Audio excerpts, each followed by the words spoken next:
Hello friends, welcome back to my channel जिसका नाम है बिगिनर से अचीवर। स्वागत करती हूँ आप सभी का। आज हम पढ़ेंगे अपने भारत के संविधान से जुड़े कुछ महत्वपूर्ण प्रश्न तथा भारतीय दंड संहिता से जुड़े कुछ अन्य महत्वपूर्ण प्रश्न। तो चलिए शुरू करते हैं। हमारा पहला प्रश्न है, भारतीय दंड संहिता प्रवृत्ति लागू हुई थी? कब लागू हुई थी? ऑप्शंस हैं 6 अक्टूबर 1860 से, 6 दिसंबर 1860 से, 1 जनवरी 1861 से या फिर 1 जनवरी 1862 से। आंसर हो जाएगा डी, 1 जनवरी 1862 से।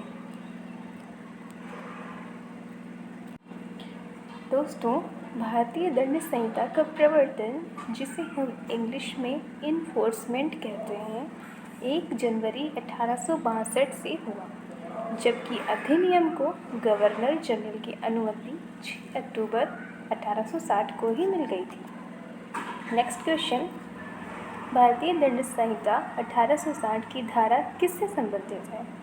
ऑप्शंस हैं अपराध की परिभाषा से, संहिता के नाम और उसके प्रवर्तन के विस्तार से, संहिता के नाम और उसके क्षेत्राधिकार से या फिर उपयुक्त में से कोई भी नहीं। आंसर हो जाएगा बी, संहिता के नाम और उसके प्रवर्तन के विस्तार से। दोस्तों, भारतीय दंड संहिता की धारा 1 संहिता के नाम और उसके प्रवर्तन के विस्तार से संबंधित है। नेक्स्ट क्वेश्चन, भारतीय दंड संहिता में स्त्री शब्द घोतक है, किसका घोतक है? ऑप्शंस हैं 15 वर्ष से ऊपर की आयु वाली किसी महिला का, 18 वर्ष से ऊपर की आयु वाली किसी महिला का, 21 वर्ष से ऊपर की आयु वाली किसी महिला का या फिर जन्मजात बालिका सहित किसी भी आयु वाली महिला का। आंसर हो जाएगा डी, जन्मजात बालिका सहित किसी भी आयु वाली महिला। दोस्तों, भारतीय दंड संहिता की धारा 10 के अनुसार स्त्री शब्द किसी भी आयु की मानव नारी का घोतक है, चाहे वह जन्मजात बालिका हो या किसी भी आयु की महिला हो। अगला क्वेश्चन है, मेंसरिया से तात्पर्य है। मेंसरिया से क्या तात्पर्य है? ऑप्शन है आशय, ज्ञान, हेतु, दुराशय। सही आंसर हो जाएगा दुराशय। दोस्तों, अपराध के 4 आवश्यक तत्व होते हैं। पहला मानव, दूसरा आपराधिक, मनः स्थिति या दुराशय, मेंसरिया जिसे कहते हैं, और तीसरा आपराधिक कृत्य तथा चौथा ऐसे आपराधिक कृत्य से मानव अथवा समाज को क्षति। कार्य का हेतु मोटिव अपराध का आवश्यक तत्व नहीं। चलिए बढ़ते हैं आगे। अगला क्वेश्चन है, भारतीय दंड संहिता के अधीन कितने प्रकार के दंडों की व्यवस्था की गई है? ऑप्शन है 2, 4, 5, 7। सही आंसर हो जाएगा बी, यानी कि 5। जैसा कि भारतीय दंड संहिता की धारा 53 के अनुसार अपराधी इस संहिता के उपबंधों के अधीन जिन दंडों से दंडनीय हैं वे इस प्रकार हैं।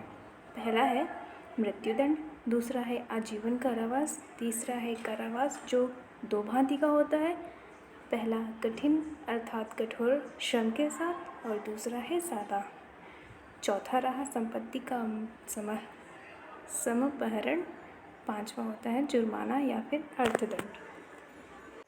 अगला क्वेश्चन है, भारतीय दंड संहिता की किस धारा में भारत को परिभाषित किया गया है? ऑप्शंस हैं धारा 16, धारा 17, धारा 18 या फिर धारा 19।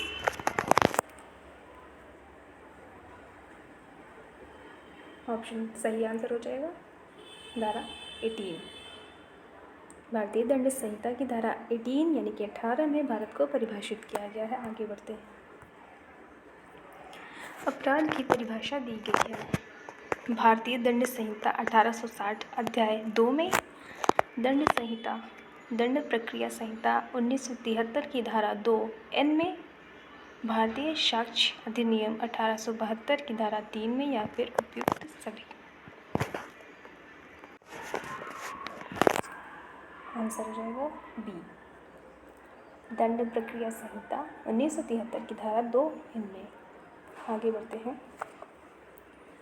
निम्नलिखित कार्यों में से किसके द्वारा दुष्प्रेरण का अपराध किया जा सकता है? ऑप्शन से षड्यंत्र, तैयारी, धमकी या फिर प्रयत्न। सही आंसर हो जाएगा ए, यानी कि षड्यंत्र। दोस्तों, भारतीय दंड संहिता की धारा 107 के अधीन दुष्प्रेरण का अपराध 3 तरीकों से किया जा सकता है। पहला, उकसाने द्वारा, दूसरा षड्यंत्र द्वारा, तीसरा सहायता द्वारा। अतः षड्यंत्र द्वारा दुष्प्रेरण का अपराध किया जा सकता है। बढ़ते हैं आगे। अगला सवाल है, विधि विरुद्ध जमाव के लिए कम से कम कितने व्यक्ति आवश्यक होते हैं? सही आंसर हो जाएगा ऑप्शन बी, 5। भारतीय दंड संहिता की धारा 141 में परिभाषित विधि विरुद्ध जमाव के लिए 5 या 5 से अधिक व्यक्तियों का होना अति आवश्यक है। आज का आखिरी सवाल है, निम्न में से भारतीय दंड संहिता की कौन सी धारा दंगा को परिभाषित करती है? सही आंसर ऑप्शन हो जाएंगे धारा 159, धारा 160, धारा 161 या फिर धारा 148। सही आंसर है धारा 159।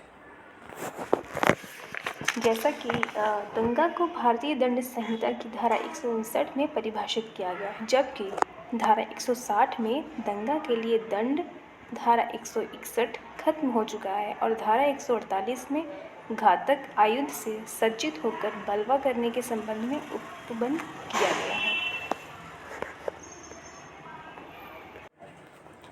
आज की वीडियो में बस इतना ही दोस्तों।